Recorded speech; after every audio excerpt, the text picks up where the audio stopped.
L'archipel des Açores, composé de 8 îles volcaniques orientées est-ouest, est situé à 1500 km à l'ouest du Portugal et se trouve à la jonction de 3 plaques tectoniques sur une faille transformante de la dorsale médio-océanique Atlantique Nord.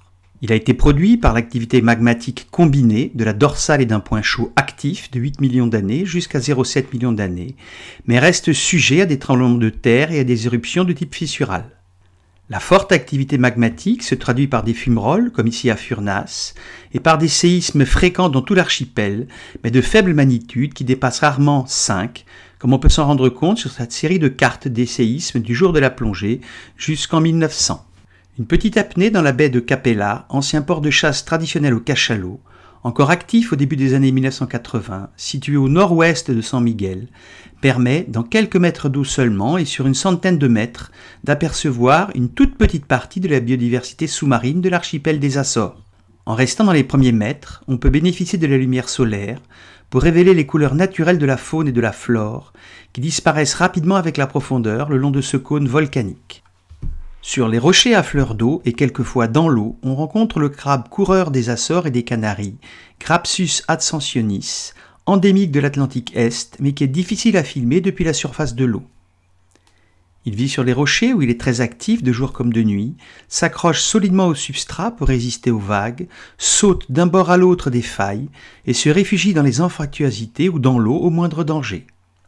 Ce petit crabe opportuniste se nourrit d'algues, de cadavres ou de petits animaux qu'il prélève sur les rochers et dans l'eau, ému à l'air libre. Un fort coup de vent, avec ses courants de surface, a poussé dans la baie une multitude de méduses urticantes pélagie, Pelagia noctiluca, la rendant difficilement exploitable en apnée, malgré la combinaison, car elle nage dans les premiers mètres d'eau et finit par se retrouver avec d'autres méduses près de la surface. Cette méduse cosmopolite, présente dans tous les océans, est une espèce de méduse vraie, ou siphoméduse, holoplanctonique, sans phase fixée de siphoméduse. Son ombrelle bleue et rose, en forme de champignon, d'un diamètre maximum de 7 cm, est parsemée de taches luminescentes mauves et présente un dichromatisme sexuel. Les femelles sont plutôt marron et les mâles violets. Les contractions rythmiques de l'ombrelle leur donnent une nage pulsée caractéristique, qui leur permet de se déplacer, s'il n'y a pas de courant, toujours vers la surface.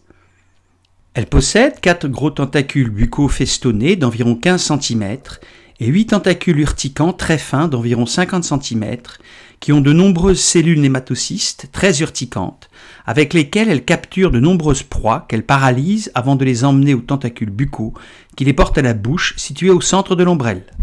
On comprend pourquoi, sur cette vidéo, les méduses fassent partie du zooplancton, car malgré d'évidentes capacités de déplacement, elles finissent par dériver sous l'effet des vagues et du courant.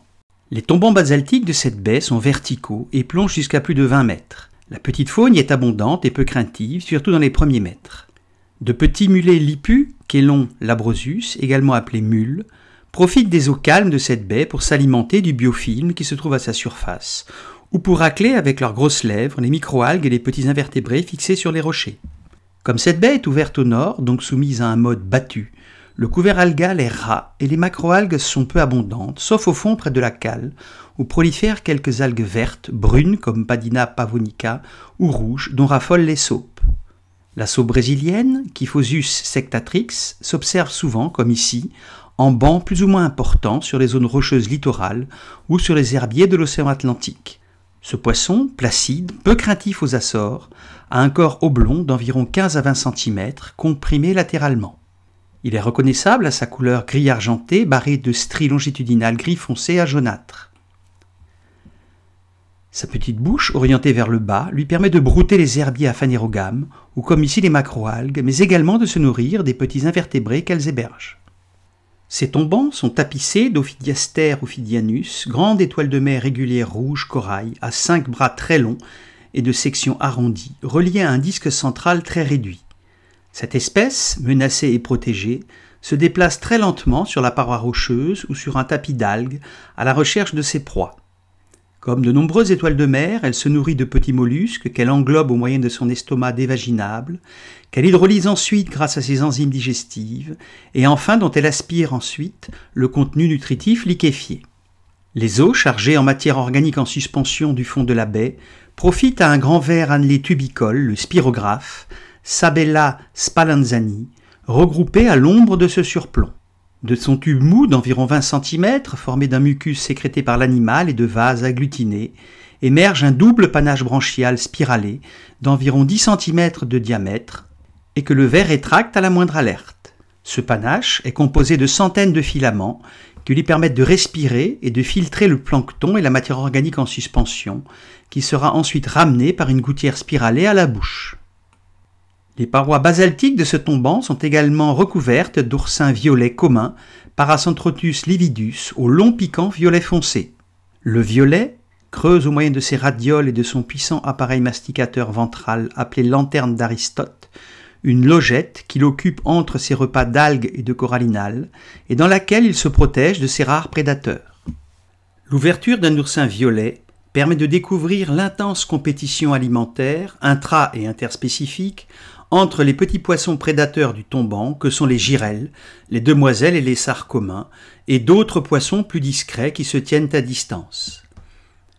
Les sards, plus timides, s'effacent face à la horde de girelles pans affamées, lesquelles s'écartent à l'arrivée des demoiselles.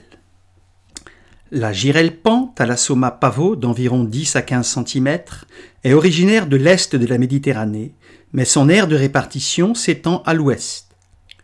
Son corps allongé est un véritable arc-en-ciel qui évolue en plus avec l'âge et la maturité sexuelle.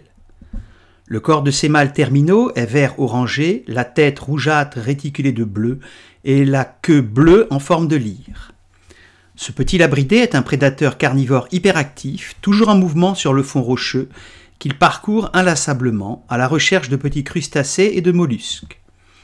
Pour se déplacer, la girelle pan utilise peu sa nageoire caudale, mais privilégie ses nageoires pectorales, ce qui lui permet de tourner sur place et lui donne une nage saccadée, difficile à prévoir. Par contre, la nuit, elle s'enfuit dans le sable ou dans une faille pour se protéger de ses prédateurs. La girelle pan est hermaphrodite protandre et donne deux types de mâles, des mâles initiaux non territoriaux et des mâles territoriaux, terminaux, principaux reproducteurs. Les mâles restent mâles, par contre les femelles dominantes au sein d'un groupe deviennent mâles. La girelle pan est en concurrence avec d'autres labridés briseurs de coquilles plus timides. La demoiselle bleue, Abudeldus luridus, est un petit pomacentridé de la famille des poissons clowns, endémique de l'Atlantique Est central, entre le Sénégal et les Açores. Solitaire et territorial, il vit autour d'une petite faille et peut s'avérer agressif avec les intrus, ou ici, en repoussant les girelles pan et les sards de cet oursin.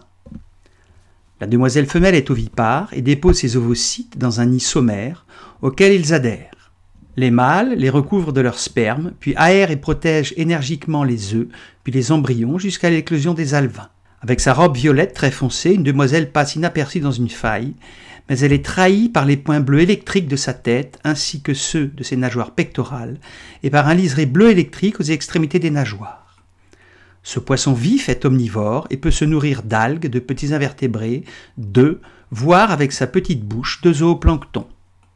Le sard commun, Diplodus sargus, est un sparidé ubiquitaire et grégaire qui forme de grands bancs à flancs tombants, comme ici avec ses jeunes mâles d'environ 10 cm.